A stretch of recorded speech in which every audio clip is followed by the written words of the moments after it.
Okay, and I see that somebody that we have here is Janet Nichols with the Manhattan Military Relations Committee. Mindy, do we have a way to let her introduce herself to the participants, or? Yeah, Janet, you have the option to unmute yourself and speak if you'd like. Hi there, thanks. No, I'm Janet. I'm from the Manhattan Military Relations Committee in Manhattan, Kansas. Hi, Wayne. Nice to see you. Hi, Lori. I am a conduit of information. I office in the same building as Lori, and any connections or help that I could make you with in Manhattan, I'm happy to do so. I work a lot with Fort Riley, but I also work with some other groups, including the local National Guard unit. I work with the Student Veteran Organization a little bit on K-State and K-State military affairs, and do some stuff with the Topeka National Guard units over there, and then Topeka Chamber. So, and with my counterpart in Junction City as well, Craig Bender, who, if you're interested in anything in Junction City, I can get you in contact with Craig as well. Thank you, Janet. And Janet's also organizing our Veterans Day Parade. Yeah, and it's a go this year. We are live and in person, and there is not a lot of live Veterans Day parades this year in the country. So we're really proud that we got it off the ground. It's a little smaller than usual, but it is happening. Thank you, Janet.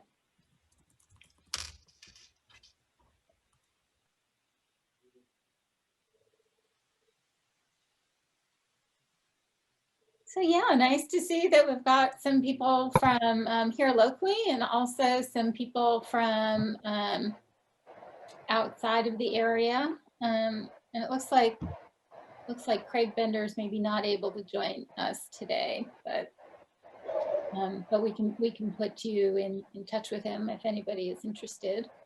He's Janet's counterpart in Junction City.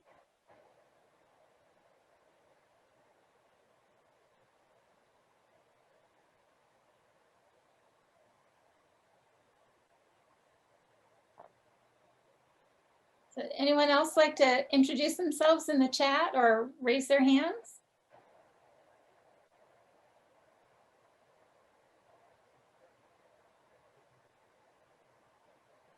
Oh, we do have, see, William Ellison. All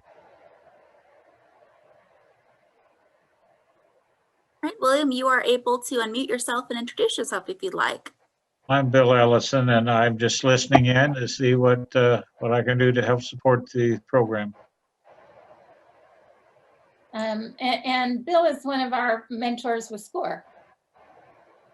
I've been with SCORE for about 12 years and work with Boots to Business and Wayne and Michael and Jean on a regular basis. For those not familiar with SCORE, they have a great website, and just go to SCORE, like SCORE on the scoreboard, SCORE.org. And there are lots of resources there. You can find a mentor, and they are a resource partner of the SBA, and all their counseling, mentoring is voluntary on their part, but it is confidential. And all the SCORE volunteers have either started businesses or run businesses, and their collective experience in business is decades and decades. So there aren't that many problems that they haven't dealt with or heard about themselves, and they can assist you whether you're starting up or growing a business or even wishing to exit a business. So everyone joining us, our plan was to do introductions for a little bit before we start, and start the presentations at noon or maybe a few minutes before.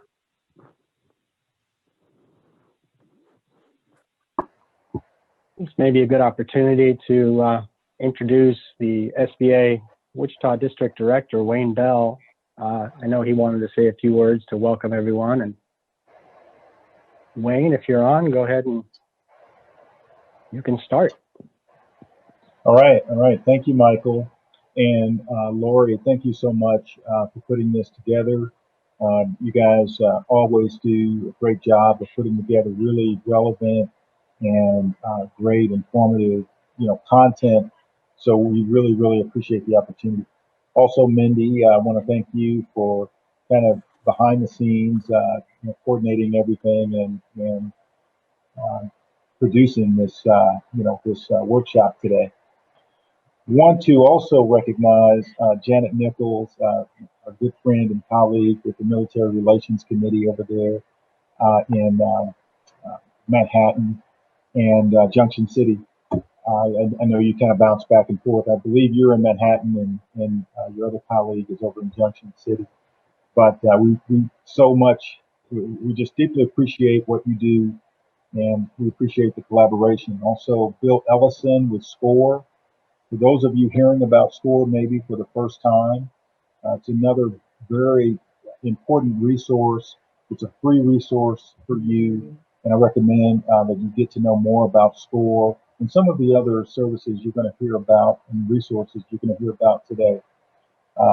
Again, thank you to all of our partners that are on this presentation today. And now I want to express my thanks to each of you, those of you who are active duty members of the military, perhaps, or veterans. We thank you for your service. This event, by the way, is actually a part of a larger picture. It's a part of National Veterans Small Business Week.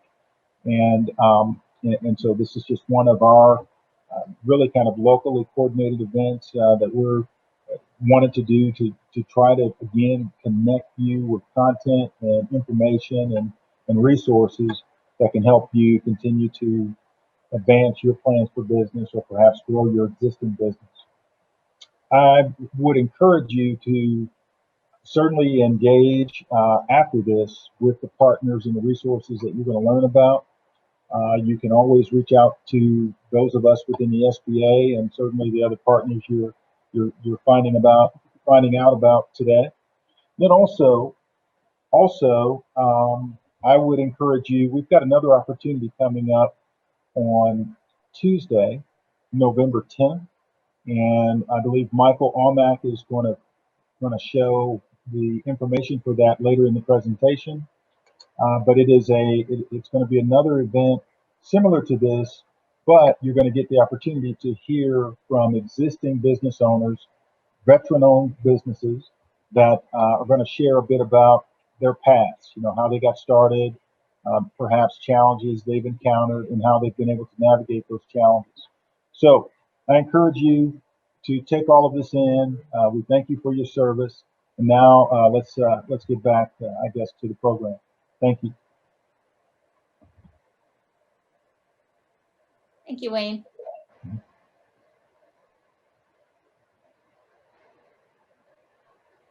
Michael, would you like to introduce yourself next? Yes, I'm Michael Almack with the Small Business Administration, Wichita District Office. The state of Kansas is actually served by two district offices. The Wichita office, basically we cover and serve small business owners of all types in the 77 counties west of Topeka. So if you drew a line on the map from Topeka south to the Oklahoma border and all the way west to Colorado, that's our territory. And those of you who may be east of there are served by our Kansas City district office, but we are all one SBA. And my role here is economic development specialist and public information officer. And so I also work closely with the Small Business Development Center as a liaison between the SBA and the SBDC. And I have programs I put on, some training, marketing and cybersecurity. And so I'm proud to be a part of today's program and thank all of you who did serve in the military or are spouses of a veteran. This webinar today is this the right time to start a business? It's a curious question. And today we're going to go through what entrepreneurship is, why veterans have historically been and are some of the more successful entrepreneurs because of your experience in the military. And we'll also go over developing either a business plan or understanding what that is. Basically, it's a feasibility study, if you will, and Lori will be talking about that. And then my colleague, Gene Kimball, will present today on government contracting and how that can be and is a great way to scale up an existing business. So should we all introduce ourselves as presenters first?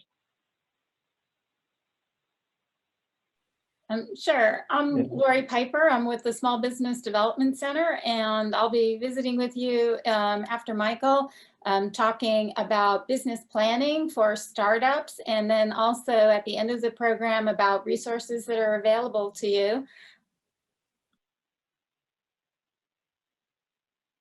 Very good. And Gene?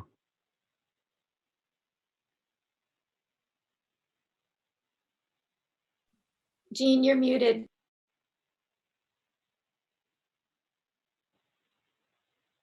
How's that? Is that better? Okay, thanks. My name is Gene Kimball, and I'm in the Small Business Administration Office here in Wichita, along with Michael. And I've just been here since July, and my position is outreach and marketing specialist. And my true goal is to work with a specific program called the 8A program, which is for socially and economically disadvantaged individuals and businesses. However, a lot of that deals with government contracting, and so I'm going to go through real briefly some issues with government contracting, how it, like Michael said, how it can help scale up businesses and help veterans get into government contracting, and why you might want to do that. So.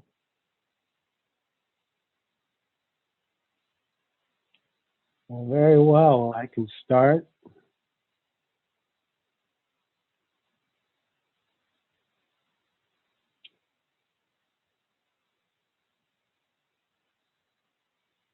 Okay. Lori, can you see that? Yes. Excellent. Well, yeah, today's presentation is now the right time to start a business. And I'm using some material from our Boots to Business curriculum. That is an SBA program where during the transition process from active military service to civilian life, all branches of the military are offered tracks, if you will. One of those tracks is business ownership or entrepreneurship. And so this program, we go on base, whether it's Leavenworth, Fort Riley, McConnell, all the bases across the country. The SBA presents these transition, programming to introduce service members to entrepreneurship. And so I thought it was very apropos to use that curriculum today. So entrepreneurship is more than just a fancy looking French word. It is definition of owning, managing the risk of a business. And it's also a way of thinking. It's a way certain people, I don't know if it's innate or learned, but some of the best entrepreneurs in the world, I think of Richard Branson and others, they're just, born to see opportunities and how to address problems or needs in the economy, and are using their expertise to fill a void and also express your own creativity or skill in running your own business. A lot of people also have worked for others their entire life, and they often say to themselves, my goodness, I could do this better than my boss does, or I can do this better than the company is right now where I'm working. And so they have the drive, the skill, the customer, focusing on what the customers want and need, and they go out on their own. And so today's workshop and the one this coming Tuesday at 11, these are all about helping you understand just sort of the opportunity that's out there and a realistic, grasp of what it takes. It's not easy, and it takes that passion, that effort to fulfill and really start a business smart and to grow it. And so, yeah, that definition from Richard Branson down there at the bottom, entrepreneurship is about identifying and enacting alternative paths to the future. And so it can mean not necessarily starting a for-profit business, but it could be nonprofit. It could be service, or, you know, providing needed products to the market.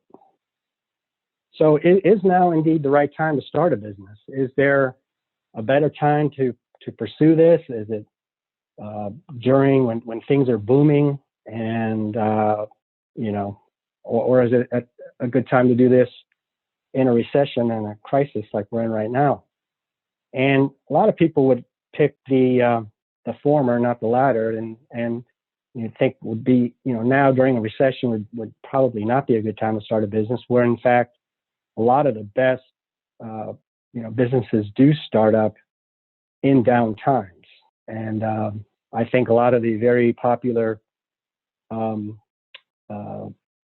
digital businesses that are out there, like Uber and Airbnb, they all started during the last financial recession. And so right now, there are businesses closing. And when businesses do close, that opens gaps, opportunities in the community. If there was only one dry cleaner in town, or one pizza shop where you live, and they go out of business, well, there's a gap there. And it also, during recessions, some costs, property costs and things go down because, you know, business, you know, landlords readjust their rates. So there may be some opportunity to do that. But it really starts with you, the individual.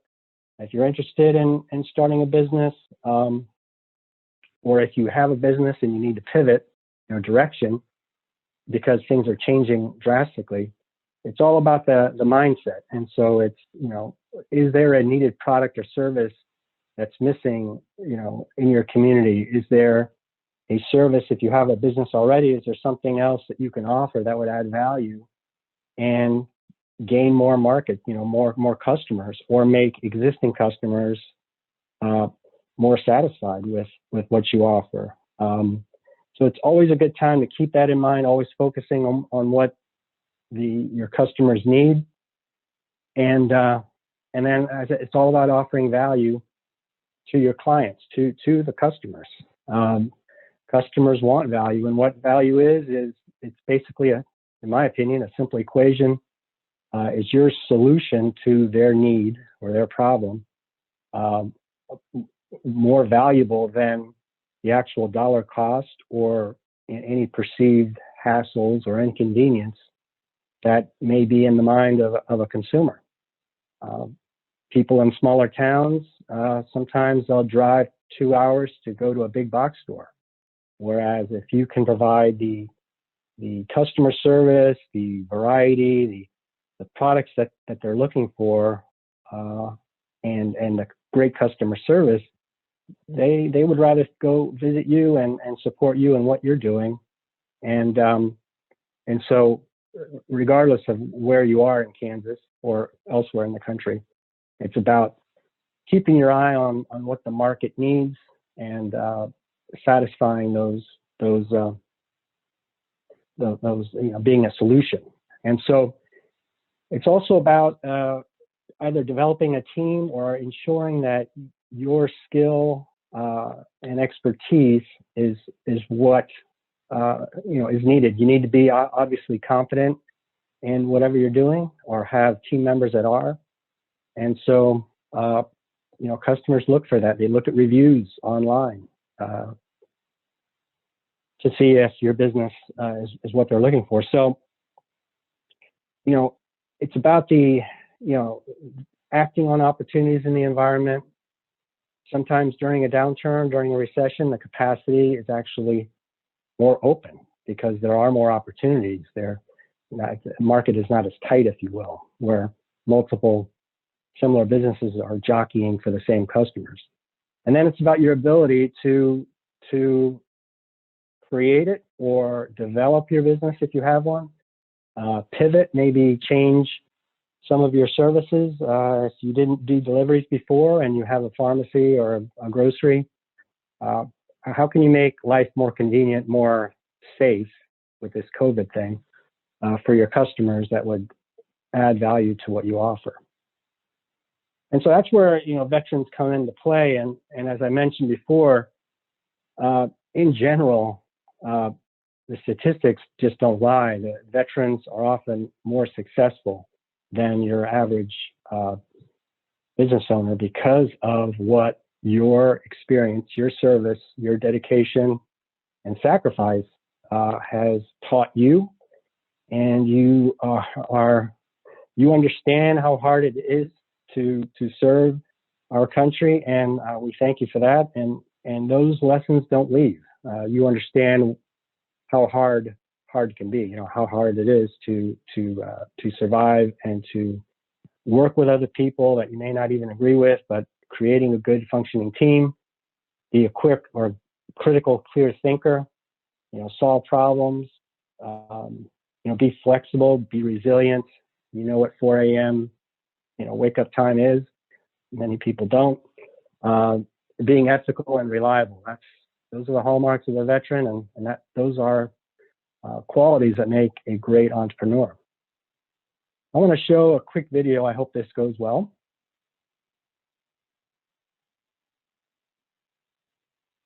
I don't know if you can hear it or not. If we can't hear it,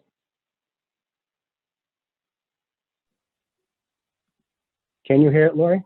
I'm not hearing it, Michael. Okay. So Michael, Well, if you stop your screen share and then when you reshare it, there will be an option when you're selecting the screen that you want to share, there will be an option that says that you want to include your computer sound. And so then you'll be able to play your audio. Okay. Well, maybe for the sake of time, that video depicted two brothers who were veterans that started a barbecue company, and it came from the passion that they had as a family, their love of barbecue, their talent in doing that, and their dedication to good food. And they had lots of friends that they knew would be customers, so they had what they call a natural market of people who would start, that they could start out with, and the company grew. And because of their understanding of teamwork, working together, focusing on the details, and being laser sharp in their dedication and efforts, it's turned into a very successful restaurant barbecue. So it's a good video. Hopefully, when we send the link to you, you'll be able to see it yourselves. But so veterans own about over 9% of all small businesses. That's a significant number, and they employ almost 6 million employees, and just generate a lot of receipts, revenues. They are, I believe, a higher percentage of them are have a diverse market in contracting as well as commercial sales. So yeah, your discipline, your hard work are second nature because of your experience, dedication, and being able to develop a team, knowing, being objective, what a SWOT analysis is, measuring your strengths, weaknesses, opportunities, and threats, and you're resilient because of your experience. All these things are incredibly important because that last one, resilience and patience, is really, yes. You might want to go back to your screen share. You're not sharing right now. Oh, I'm not. Okay, hold on. I apologize.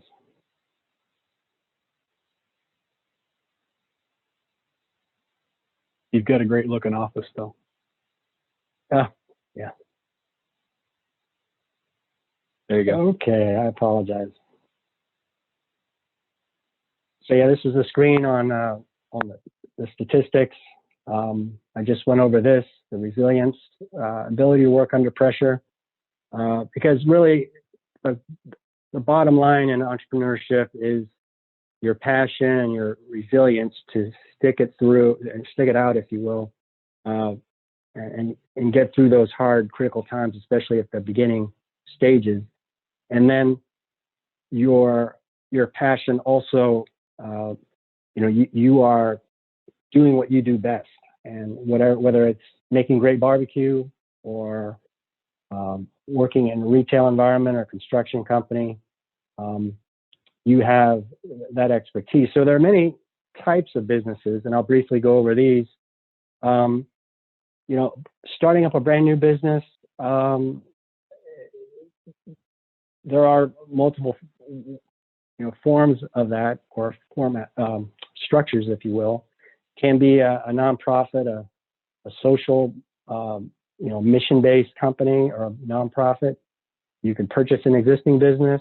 You can go from employee to owner. You can assume ownership as an employee. That's often a way that people take over a business. A family business like that barbecue business, and then franchising. So I'll briefly go through all those. New business creation. This is your idea. Your passion. You see the need in the market. You can do a good job at it. There's a higher risk, but the reward is also great. You have total control of things if it's your business or if you start a family business. And but there are lifestyle implications. You're not just married to your spouse. You're going to be married to the business, and whether your spouse likes it or not, they're also going to be married to that business. So these are things to keep in mind. And then being able to start on a shoestring budget and not bite off more than you can chew. And so it also involves you reaching out to people like Lori Piper, a SCORE mentor, a mentor that in the community that's been in business, because there are things you do not know. And so understanding all those blind sides, if you will, there are free resources available to you.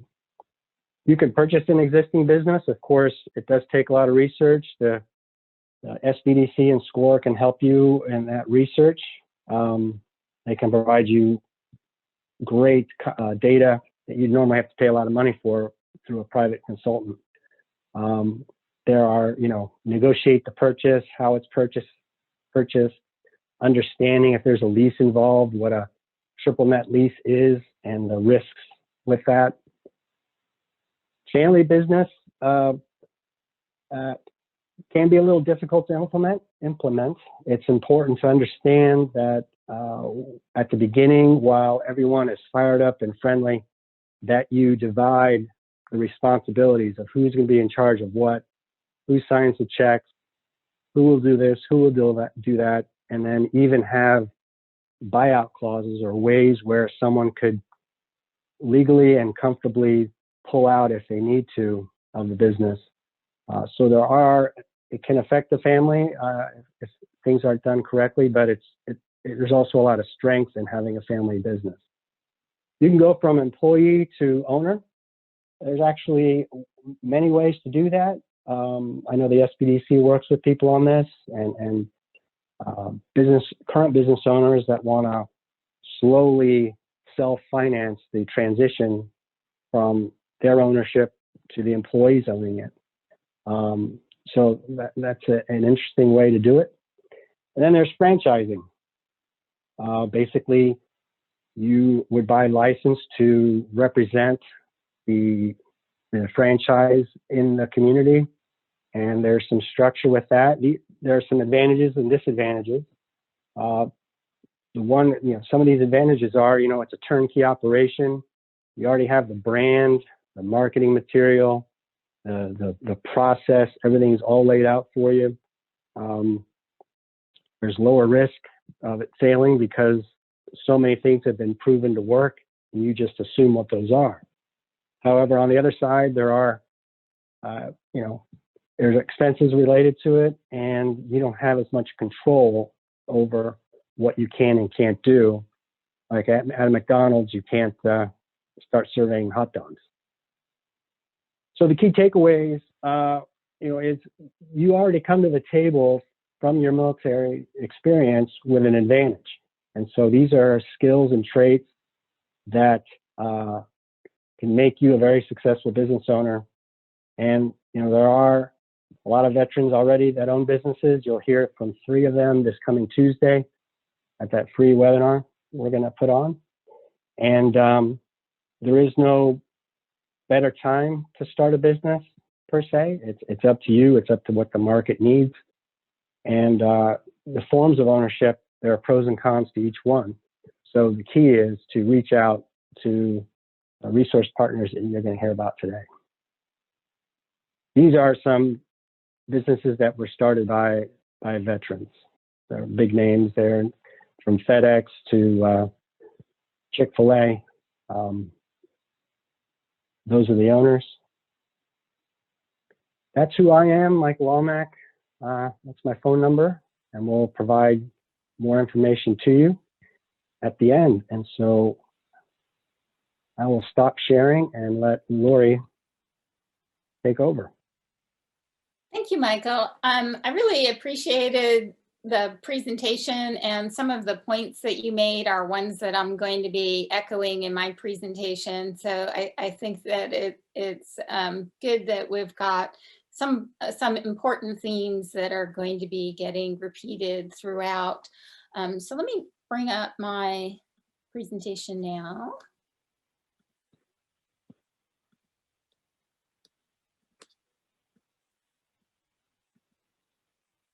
And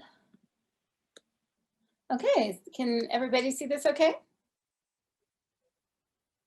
Okay, great. Yes.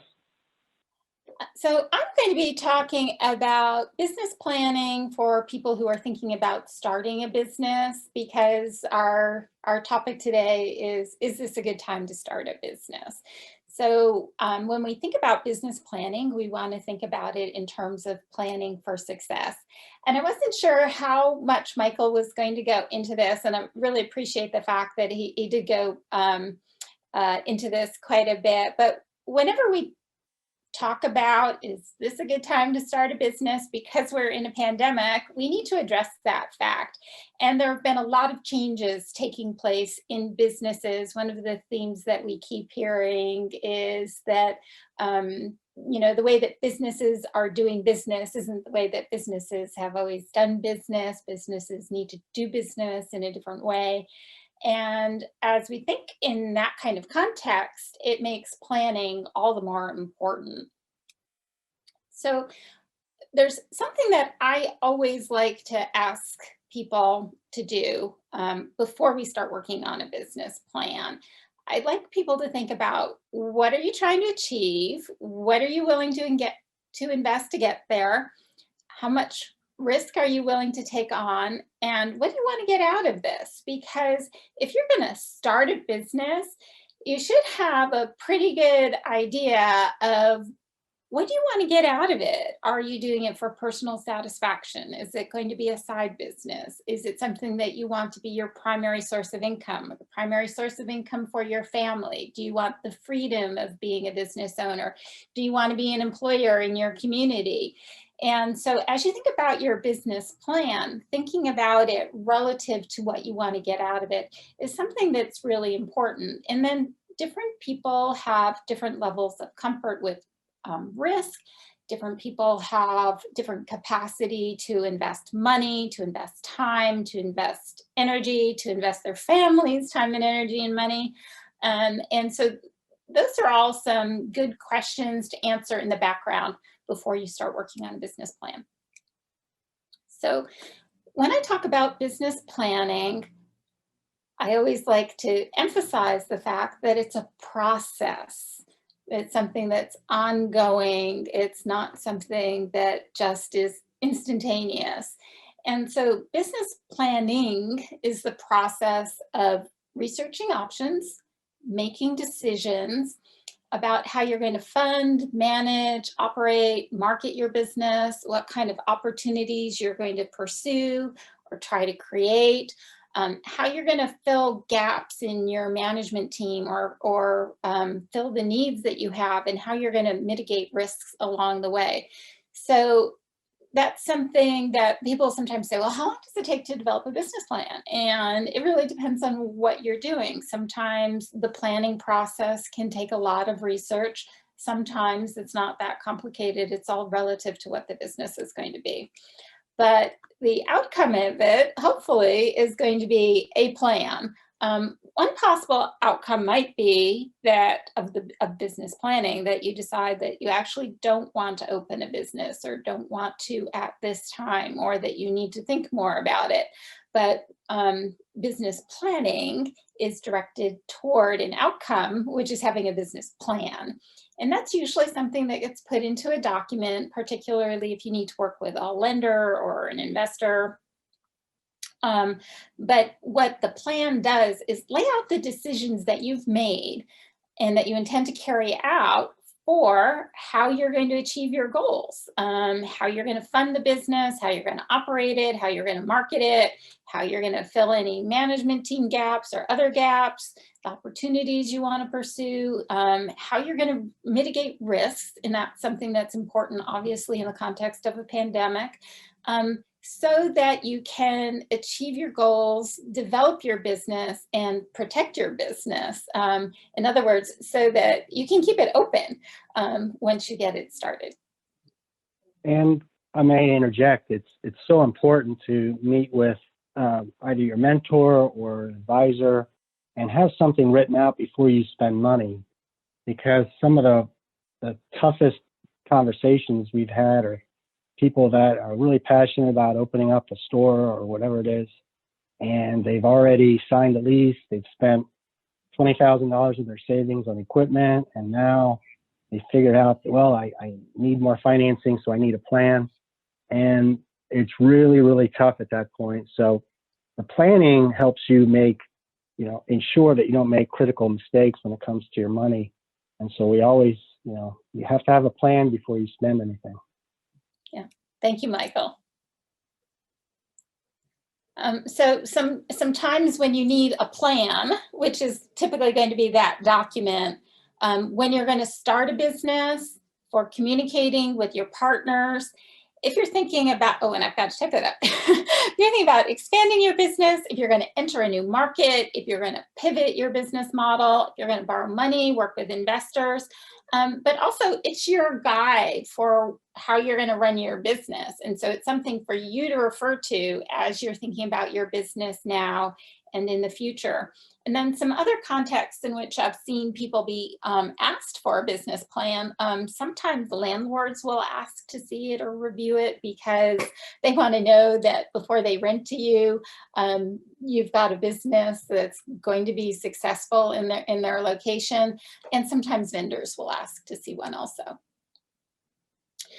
So that said, obviously, the panelists think that having a business plan is something that's very important, but it's not always the very first thing that you do. That is, writing the plan is not always the first thing that you do. Sometimes it's great to jump right into it, but if you're doing something that's you're creating an innovative product or innovative service, you're going into a highly saturated market, or you're doing something that in some way involves a lot of risk, putting together that plan for how you're going to operate is not necessarily the first thing that you do in the planning process. So I also want to talk about some things that are involved in the planning process that come before you write the plan, in which you lay out the decisions that you've made for what you're going to do with the business.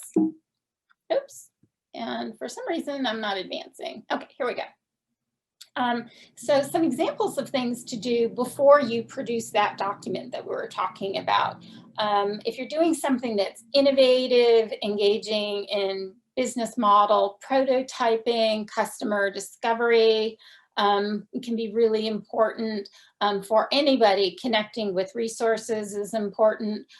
It's often important to get some secondary market research so that you understand the industry that you're going into, what the financials typically look like, and anything that you can get that's relative to your market. Conducting a feasibility study might be something that's important, particularly if you're looking at a large capital investment. But also some of the things that we've already talked about, like developing your vision for what the business is going to be and setting your goals for the business so that as you work on the plan, you've got a context for it. So what is business model prototyping? That's a process of ideation in which you sketch out different models or structures for your business to try to come up with one that has the potential to be profitable. So as Michael was talking about when he joined us a minute ago, before you spend a lot of money, you want to do some homework and come up with an understanding of, can this business be profitable? Can this business be successful? Can this business help me meet my goals? And this business model prototyping is something where you can go through and put thoughts together really quickly. And if you don't think the ideas look like they're going to work, all you do is you throw out a piece of paper and you start all over again. And you do that before you put together the plan for how you're going to operate the business. So this is one of the tools. Business Model Canvas is something that we use a lot with people in helping them with business model prototyping. And if anybody wants to work with me in using this tool, I'd be happy to. But basically, you're looking at, on the right-hand side, the part of the business that interacts with the customers and that they see and how you're going to be generating revenue off it. And on the left-hand side, the things that are going on behind the scenes and your costs. And when you're doing business model prototyping, you basically fill out bullet points, ideas to try to come up with something where it looks like your revenue streams and your income is going to sufficiently exceed what kind of costs you're incurring. Customer discovery is something that can also be important before you put together the plan for how you're going to operate the business. And this is sometimes called getting outside of the building.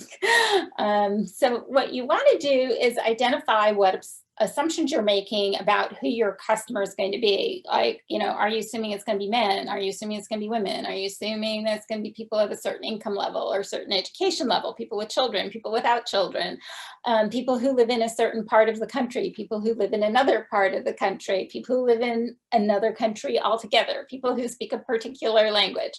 Like, as much as you can, come up with the assumptions that you're making about who your customer is going to be, and then your assumptions about what you have to offer to them that's going to be of value, how you're going to solve problems for them, or how you're going to create gains for them, and how they're going to buy from you. And then you turn these assumptions into hypotheses that you try to test by doing things like going out and surveying people, conducting interviews with potential customers, anything that you can do to get primary market research. Maybe it's going to come from social media or a website.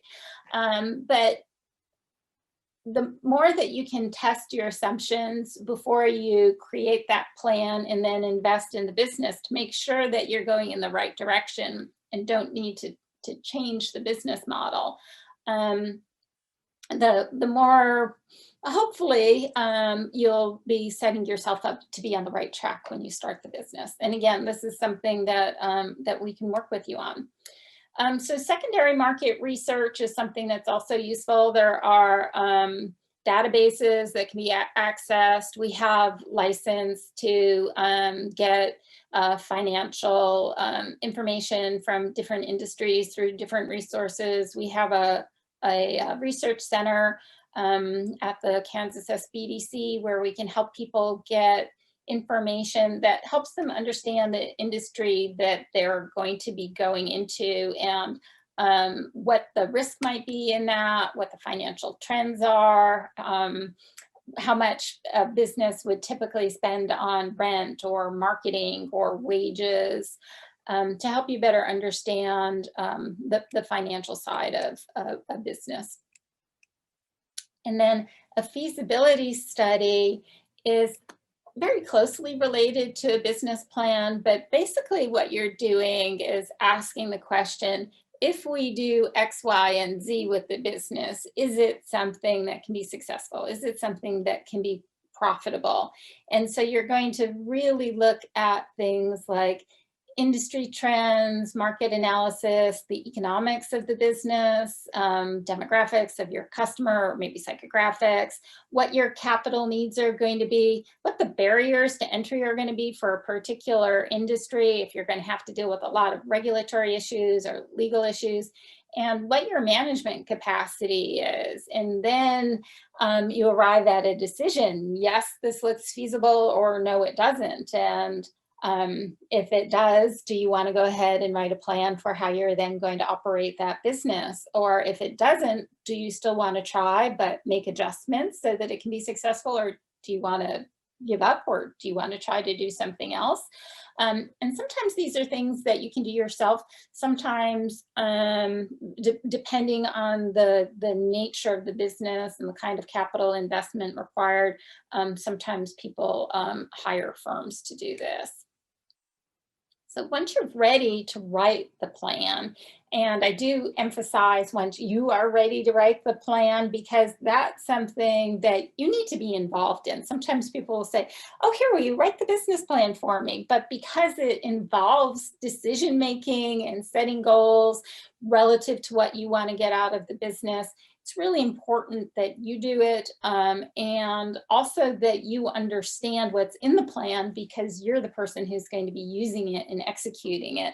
So here are some tips that I have for when you go to write a business plan after you go through your process of researching and making decisions.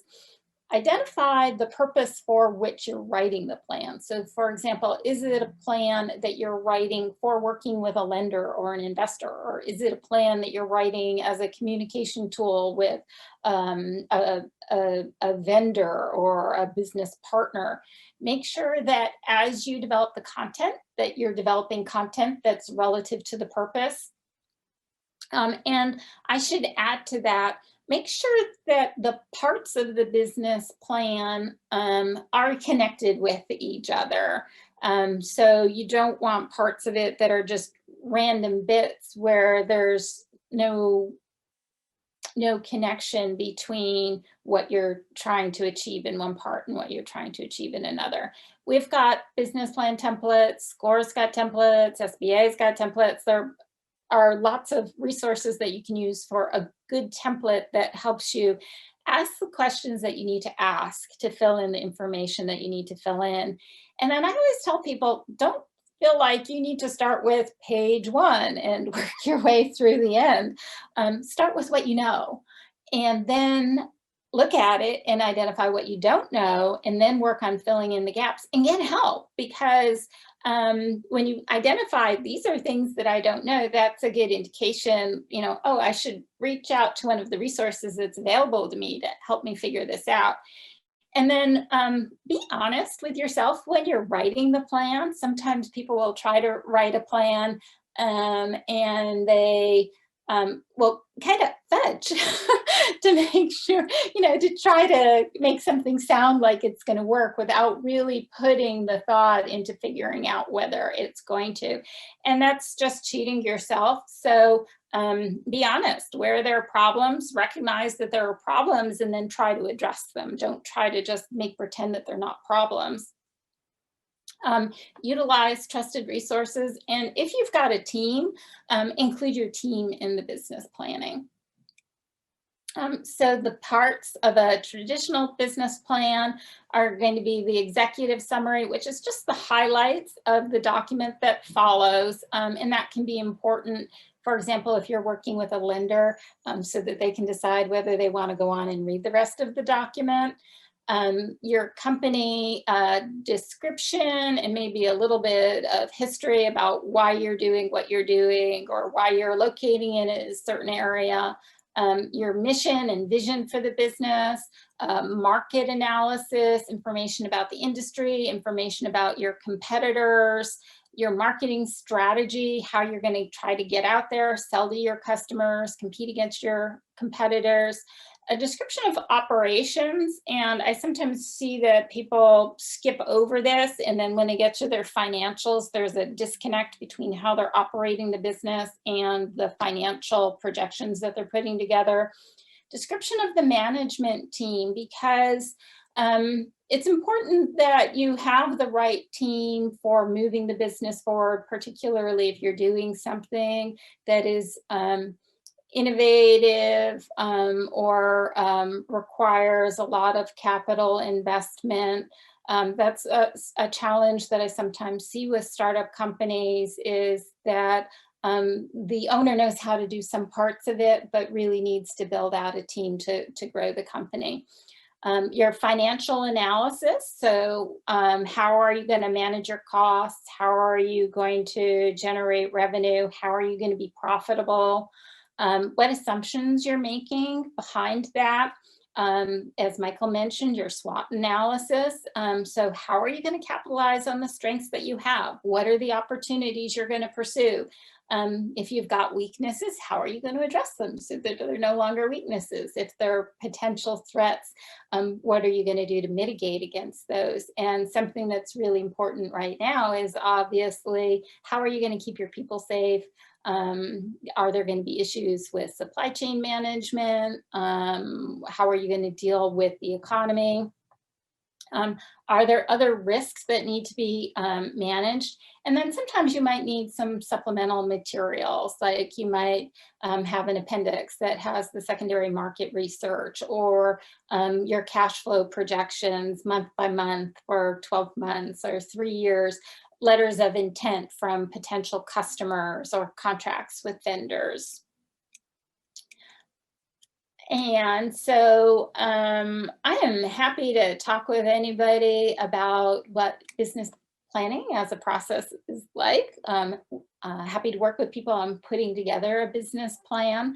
It's something that I really enjoy. I think I might enjoy it more than some other people, but it's really a way of thinking about what your goals for your business are going to be and the strategies that you're going to put in place so that you can be successful with your business and get out of it what you want out of. So in a little bit, I'll be joining you again to talk about some resources that you can use for starting your business and moving your business forward. But for now, I'll take any questions if you got them. And if you don't, I'll turn things over to Jean. Thanks, Lori. If you hadn't noticed, the person that you want to help you with your business plan is somebody with enthusiasm, and Lori is that person. So it's a great resource to utilize when you're starting your business. And so I'd ask Mindy to run my slides for me. And so Mindy, if you want to pull my slide up there, that'd be great. You know, where we're going to start today is, you know, first of all, I didn't say earlier, but I would like to let everyone know that, as others have said, I want to say thanks to those of you who are currently serving or have served the country through your military service, because obviously it's National Veterans Week, and we're recognizing those people and you all, and you know, I just feel blessed to live and be able to work in a country where my freedoms and have been provided and protected for me by you all and by your sacrifices. So with that, just want to say thanks. Really appreciate it. So go ahead to the next slide there, Mindy. You know, what we've been talking about so far has basically been about starting a business, and my presentation goes into government contracting as part of the business plan, and it's more of a secondary part to this. One thing that government contracting is probably not for is for startups. But as most of you probably know, the U.S. government is the largest purchaser of goods and services in the world. They spend a tremendous amount of money, and so they're spending that with businesses. And you know, the government purchases just about anything and everything that you can think of. So I've listed on here, you know, if it's accounting services or computer technology, if it's runway construction or hangars for fighter jets, translation services to food and meal preparation. If you make it or you provide it, the government is usually buying it. So one thing that could I just interject there? You made an important point, which is that government contracting is not usually for startups, but I would like to add to that, that if you have as a goal that you're going to do government contracting as a startup, as you prepare your business plan, one of the things that you want to do is plan for how you're going to develop that capacity so that you can get into that market. That's exactly right. And, you know, the government contracting piece is quite honestly, it's a way to scale a business and to expand or grow the business. And so it's once you've gotten into a business and you have a plan and you started into that, you always want to have kind of in your future plans, you know, how you're going to continue to grow. And so the government contracting piece can be a huge piece of that. So as you can see in fiscal year 2019, I went back to 19 just to get a full year's data, because 2020, we're not sure that all that data is completely in our database system. So I went back to 19, you can see that there was about $2.63 billion spent in the state of Kansas that year by the government. And the government does have a goal of awarding 23% of contract dollars to small businesses. It's something that they have done. It's set by law that they provide a certain amount of those contract dollars to small businesses.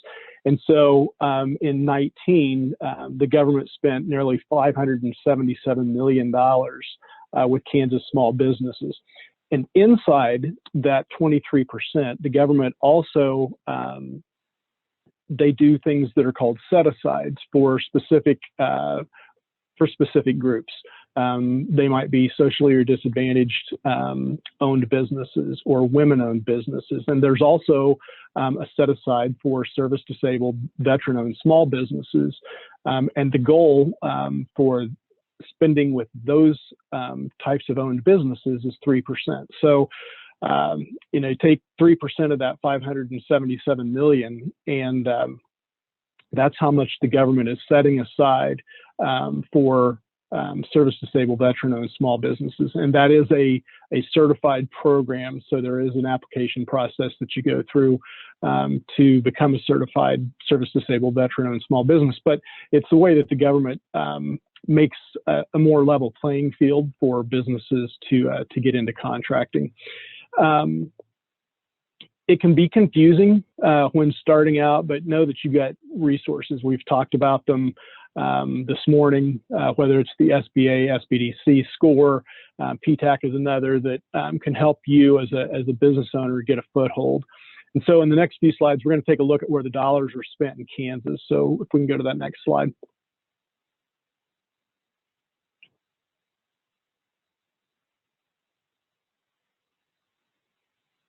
So what we're looking at here is top spending in Kansas in agencies in the state of Kansas. And so this is a database that we have here in the office. It's called FedMine US, but it allows me to do some deep dives down into the way that the government spends money, who they spend money with, what parts of the government spend money in different areas. And so this is showing the top 10 agencies, governmental agencies, by % of total market. So this was in fiscal year 2019, and I was looking at small businesses. And you can see that the Army spent about 23% of the dollars in the state of Kansas. The Defense Logistics Agency spent 22%. And if we go to the next slide, I've listed out some of the dollar amounts that have been spent there. So the Army's 29% actually equaled about $168 million that they spent here in the state of Kansas. And so between the Army and the Defense Logistics Agency, they spent a little bit over 50% of the dollars in the state of Kansas, and it was about $296 million. So when you looked at the $577 million that was spent in the state as a whole, nearly 30% of it was spent in the Army, and 50% was spent by the Army and the DLA. So, and when you're looking at the set-asides, as I talked about, a service-disabled, veteran-owned small business, they got just about 3%. They didn't quite hit the 3% goal in 2019, but just over $62 million was spent in 2019 with service-disabled, veteran-owned small businesses. So, you know, they didn't quite hit the goal. The government didn't quite hit that goal of 3%, but that could possibly mean that there weren't enough service-disabled, veteran-owned businesses that provided the services that the government needed for them to be able to get contracts with those types of businesses. So it could present an opportunity for that. If we want to go to the next slide. The way that the government contracts, they award contracts based on what are called NAICS codes. And NAICS, or NAICS, is a North American Industry Classification System. Mindy, I don't know if you can go to that next slide. There you go. The NAICS manual, it separates out contract awards by sectors of business. So you can see that the number one NAICS section for Kansas was commercial and institutional building and construction. So, you know, that's a lot of times that's going to be your number one NAICS, is just because there's so many dollars in construction and building. But then if you go down through that list, you can see that other aircraft parts and auxiliary equipment is the number two. So about 22% of the business in the state of Kansas was due mostly to construction. If we can go on to that next slide. It doesn't necessarily mean that there are not huge opportunities in other sections. So again, this slide kind of represents the dollars spent in each of those industry sectors. So you can see that commercial and institutional building, that was 21.75%. That equals $125 million. Interestingly, if you look at number 3, which is cut and sew apparel contractors, you might kind of find that interesting that was the number 3 sector in the state of Kansas in 2019. And when I saw that, I kind of thought it was interesting. So I looked it up, and there was a large contract awarded for flak jackets, bulletproof vests, pants, etc., basically body armor. And that contract was won by a business here in Wichita. And that business name was Leading Technology Components. The contract itself was about $54 million. And you wouldn't necessarily think that might be one of the largest business sectors in the state of Kansas. I mean, obviously you think of aircraft and you think of building and construction, but you know, the cut and sew apparel contractor was an interesting piece. And if you remember earlier, I think Wayne and Michael have both talked about next Tuesday's presentation that we're going to be holding. One of the businesses that's going to be represented there, that's going to talk about their business, is an agency that deals with clothing. And she is a uniform inspector, and she teaches inspectors how to inspect military uniforms, whether they're dress code uniforms or whether they're fatigues and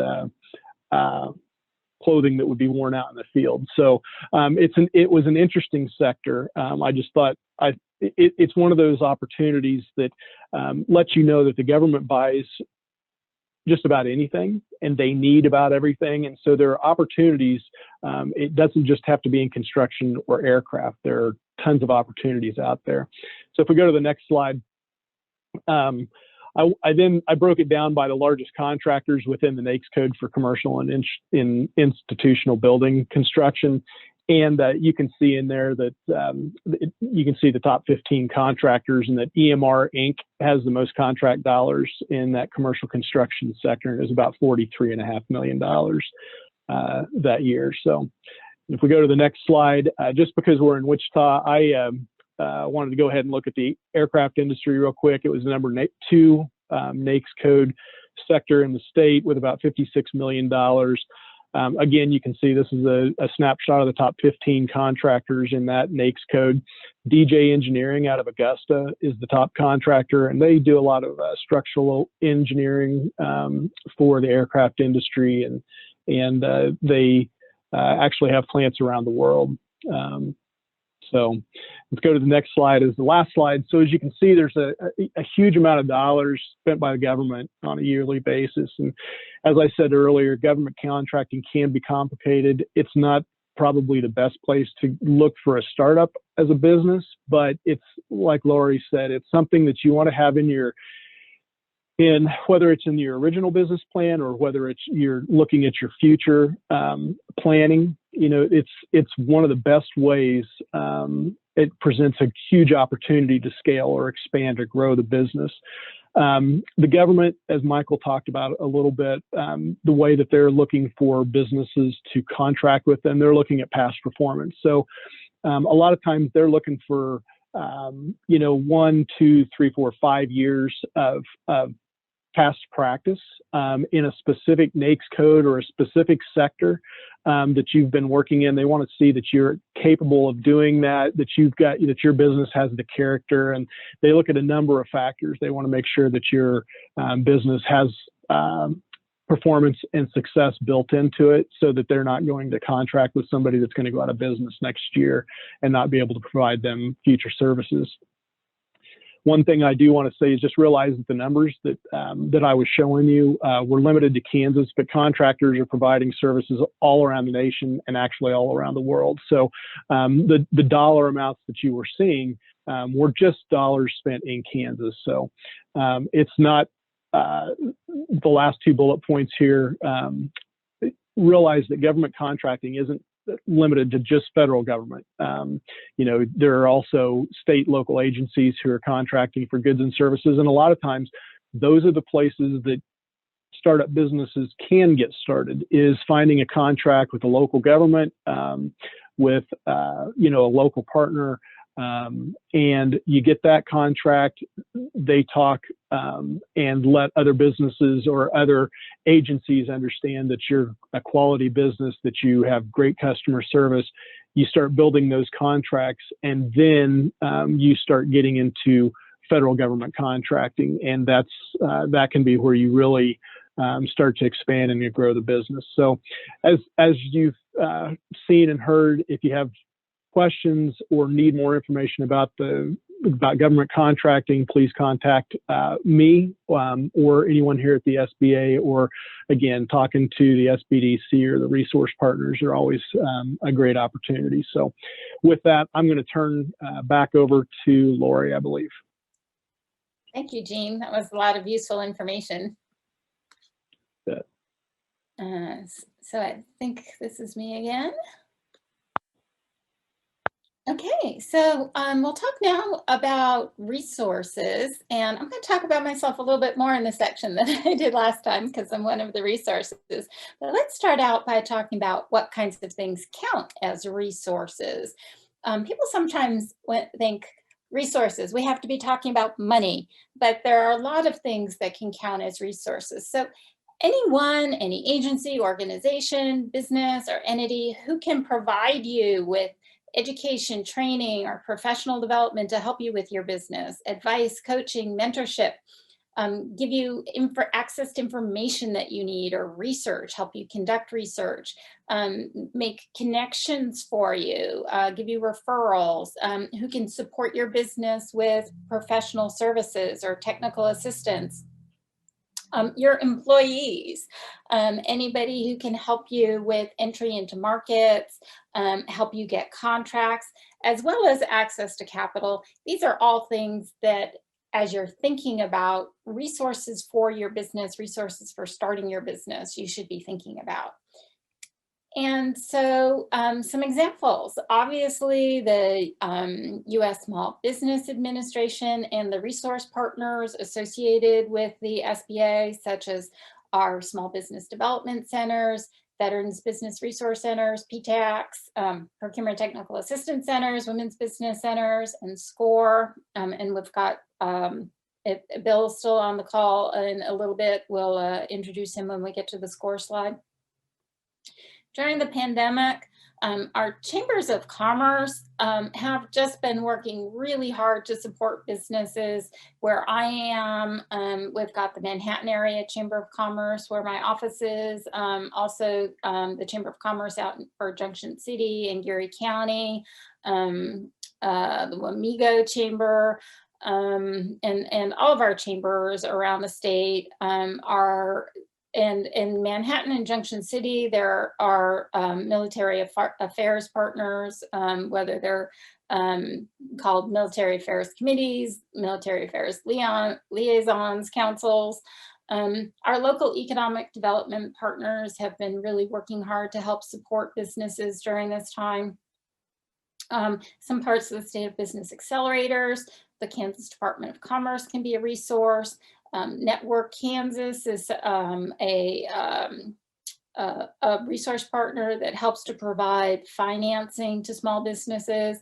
But also think about like the USDA, the Kansas Department of Agriculture, Farm Services Agency, US Department of Veterans Affairs, Department of Defense Business Programs, and US Department of Commerce. So I have this on a handout, which I'm happy to share. We've also got, think about public libraries, colleges and universities, Secretary of State's office, all kinds of government offices and agencies that are there to help support small businesses, help them do things right. Lender and investor groups, business associations around the state of Kansas. We have a number of active chapters of 1 Million Cups, which is an entrepreneurship support network. Business accelerators in Manhattan, we've got Spark. We've got Plug and Play in Topeka, which is a connection to a global venture capital group. Pitch competitions. These are just examples of things to be thinking about so that you can really broaden the way you think about resources that are available to support your business. We do, I encourage people to think about what their needs are and to try to find resources that are going to help to support those needs. It's sometimes tempting to think, well, I'm a veteran, so I'm only going to look for veteran resources, or I'm a woman, so I'm only going to look for resources to support a woman-owned business or a minority-owned business. But if you think about what are the resources that can support the types of needs that you have, and then also supplement them with the resources that are specific for veteran-owned businesses, then you're really going to have a broader base of resources to support you. So I am the Assistant Director of the Washburn University Small Business Development Center. My office is at the Manhattan Area Chamber of Commerce. We provide confidential, no-cost business advising, workshops, conferences, access to secondary market research. We have specialized centers, for example, for technology innovation companies, for businesses that are looking to transition. So if you're interested in buying or selling a business, that's something that can be a resource for you. We have a capital access center that assists with loan underwriting before people submit loan applications to a bank to help improve their chances of success. And then we're also a major resource for helping refer you to other resources that you need. And so I like to think of us as the first place to think of when you need information, because either we'll give it to you or we'll find out who can help you with it. So we do assistance with business planning, access to capital, cost management, cash flow projections, profit goals, growth strategies, market research, assistance with sales tax, marketing plans, international trade. I'm one of our certified global business professionals, management, value building, buying and selling a business. Business continuity and resiliency are topics that we assist with that are so important at this time. Technology commercialization is something that is a real passion of mine, helping people with that, because that's a way to really scale a business. Different types of grant funding, such as small business innovation research grants, cybersecurity, government contracting, and ag innovation, just to give you an idea of the breadth that we cover. So Bill, are you still on our call? Bill Ellison, who introduced himself earlier, is with SCORE. SCORE is one of our SBA resource partners. They have online classes, they offer mentors through local chapters, and they also have some great online tools, like for putting together your cash flow projections or putting together a balance sheet for working with a bank. And those are some resources that I use a lot in working with businesses. Veterans Business Resource Center, also called VBOC, Veterans Business Outreach Center. They're an SBA partner of ours. We work with them on conducting Boots to Business classes at Fort Riley.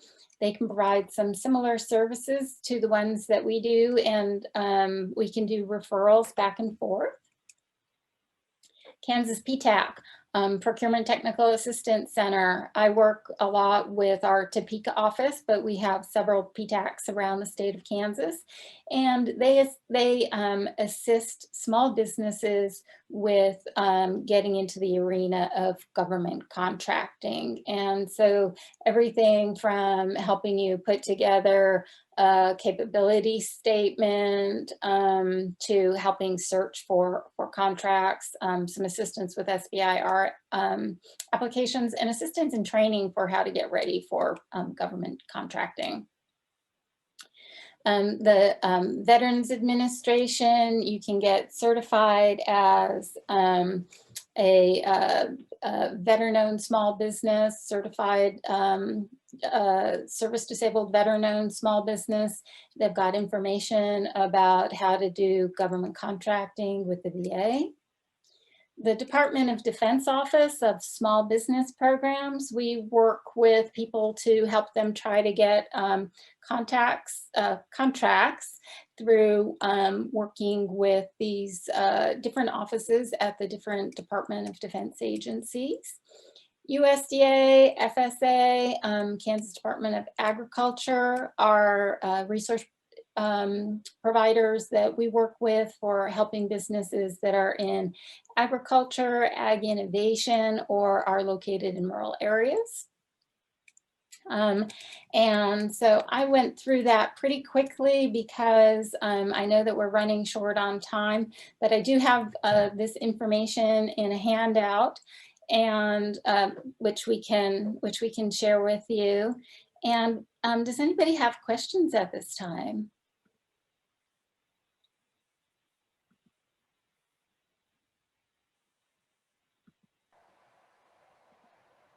Michael, Wayne, Jean, would any of you like to join back in, and maybe we can make some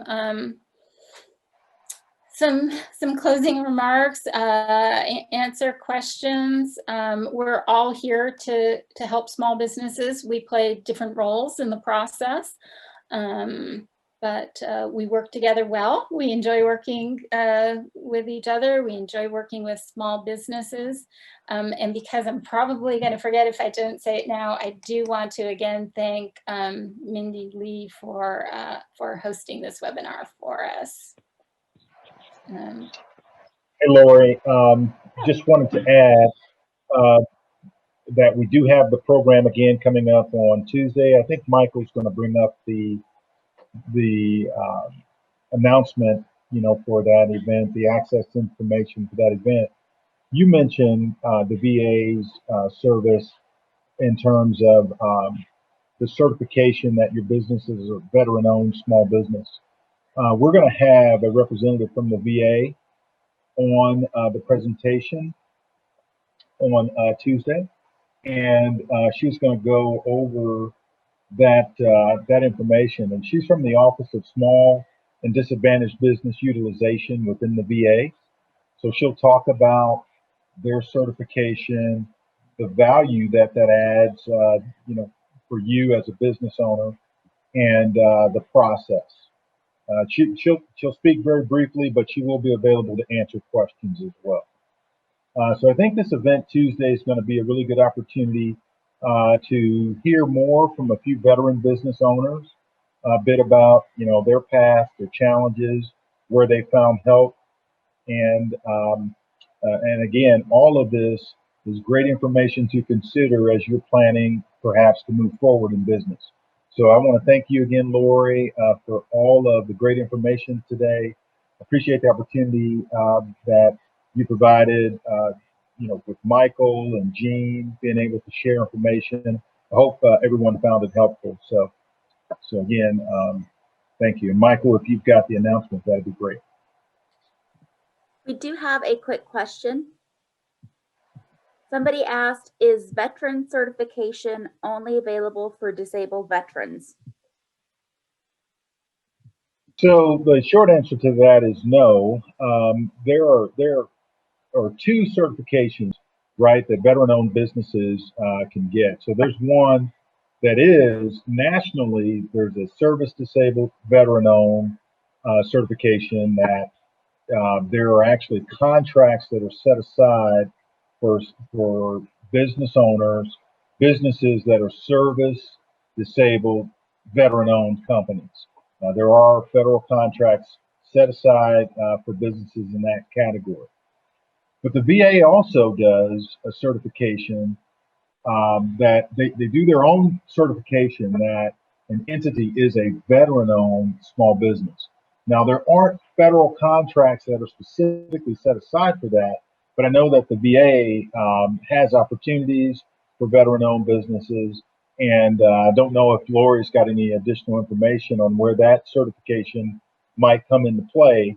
But what we always recommend to business owners and individuals, if you are eligible for any of these certifications, we recommend that these are things you pursue, because at some point there will be an opportunity that you may come across that will be specifically, for a veteran-owned or a service-disabled veteran-owned firm, or perhaps one of the other certifications that you heard about today. And it's just very important that, all things being equal, you have those certifications in place to make your business a bit more competitive, so that you're ready for some of those opportunities. Right. And Wayne, I would add to that that can be an important part of your branding of your business, particularly if it helps you to connect with your customer base, or if you're offering a product or service where your military background helps with your credibility for what you're offering in your business. And so that can be an important part of your branding. And whether you have the certification or not, it may be a very good idea to get the certification, but whether you have it or not, that might be something that's important, an important part of your brand development as you move your business forward. And something I'd like to throw in there on the contracting side, the federal certifications aren't the only types of certifications that you need. Wayne and I have been, we've been in communication with a project that's getting ready to happen here in the state of Kansas that they require that you be a DOT, a Department of Transportation DBE certified, so a disadvantaged business enterprise or entity. When they do their contracting, they only contract with companies who have been certified by the DOT as a DBE. So it's not only the federal certifications, but like Wayne said, any certification that you are eligible for is a good idea to go ahead and apply and get certified, because there are going to be opportunities that are made available to those specific groups for those specific groups in contracting. So it's a great opportunity.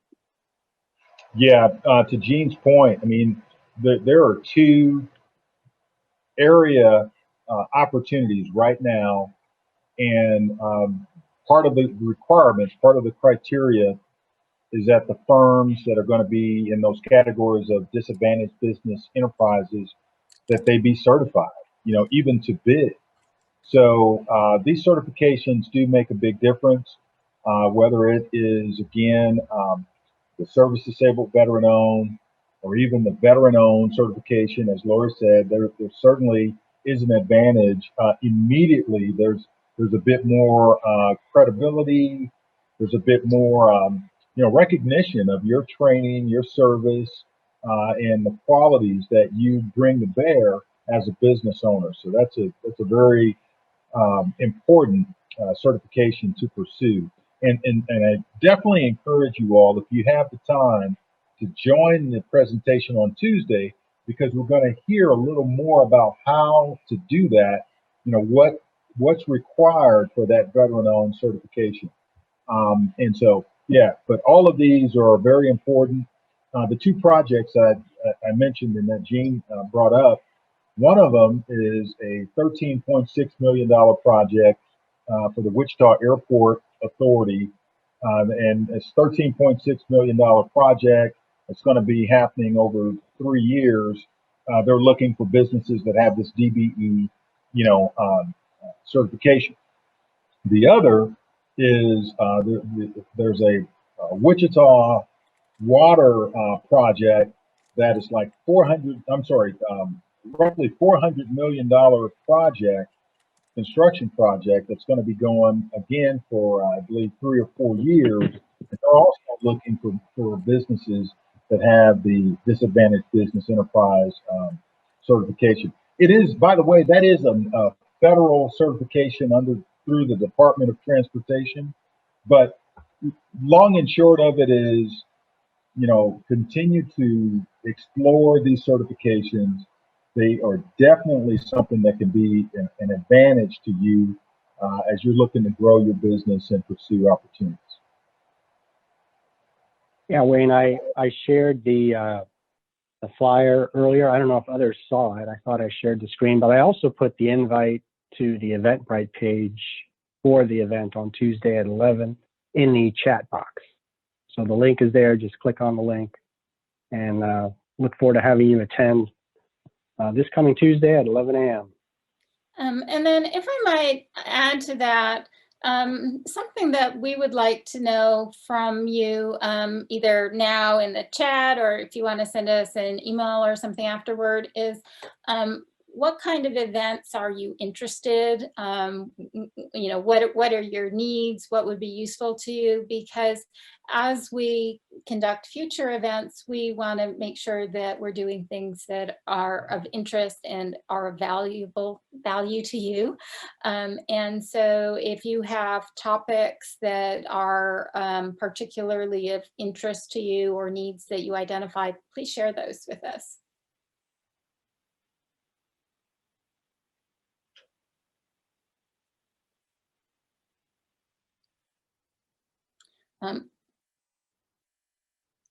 Oh, thank you. So thank you everyone again for being here today. Thank you to Michael and Gene and Wayne for helping with the presentations.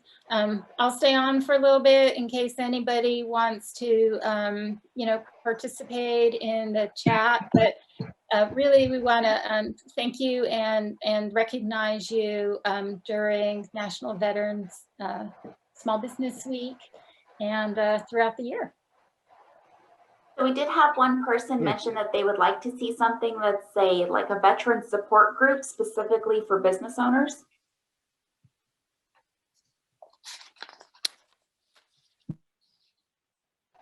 That sounds like a good idea.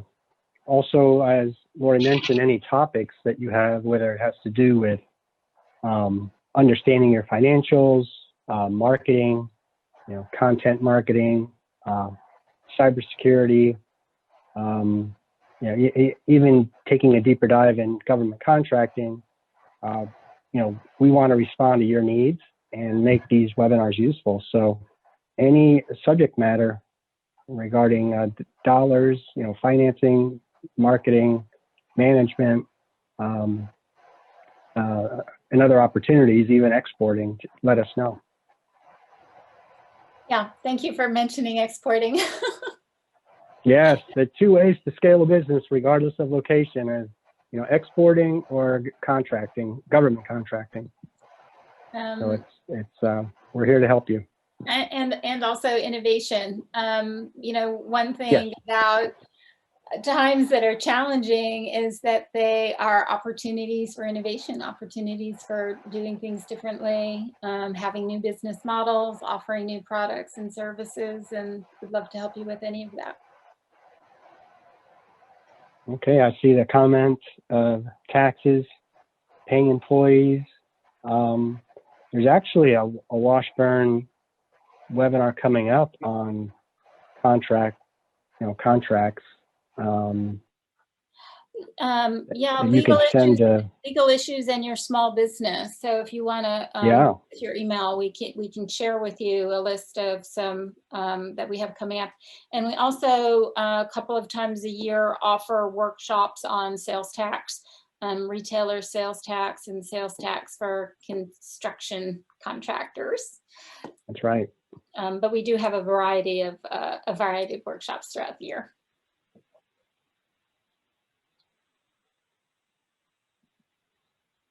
Thank you, Lori and Mindy, for putting this on. It's been an honor, and yeah, we look forward to helping any way we can. So let's do this again in December. Yeah, always appreciate your collaboration. You're welcome. Okay, well, I guess we'll sign off. And oops. Oh, great. Marcia Stevens has been with us, and she's got a event coming up on competing for government contracts. So hopefully people can grab that out of the chat, and as we share follow-up information with people after the webinar, let's make sure that we get that included. So Excellent. I do want to say to attendees that if they go to the state website, kansasspdc.net, they can see all of our past webinar recordings as well as all of our upcoming webinars. Thank you.